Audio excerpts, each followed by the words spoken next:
Noi siamo pronti per andare sul territorio a raccogliere le firme, siamo gli unici a doverlo fare, ma questa cosa non ci spaventa assolutamente. Le persone sono con noi e inizieremo tra poco la raccolta per la campagna. 12.000 firme per dimostrare che ci siamo in molti e siamo agguerriti. Primo step dei grillini verso le regionali: raccogliere le firme per poter partecipare alla tornata elettorale di fine maggio. Berti, il candidato 5 Stelle, annuncia l'avvio della campagna di raccolta, ostenta sicurezza e lancia la sfida a Zaia, Moretti e Tosi.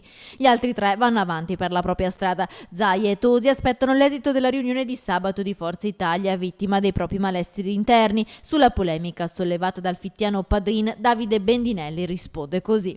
Sabato mattina avremo una riunione dove discuteremo di problematiche legate alle liste, programmi e alleanze e mi auguro che verremo fuori dopo queste che io definisco schermaglie in maniera unitaria e compatta per presentarci in maniera competitiva a questa tornata elettorale che è importantissima. Secondo indiscrezioni, Berlusconi avrebbe già chiuso l'accordo con Salvini per sostenere il governatore uscente, come annunciato dal partito regionale. Lo conferma anche Bendinelli. Il coordinamento regionale, col coordinatore e con i 4 vice, e all'unanimità dei presenti abbiamo espresso la volontà di chiudere l'accordo col presidente uscente Zaia. Moretti intanto prosegue il suo viaggio nel Veneto, di comune in comune tra la gente, e annota nella famosa agendina. Domani il candidato del centro-sinistra si presenterà alla stampa al fianco di Davide Ermini, responsabile nazionale del PD con delega alla giustizia, per parlare di sicurezza.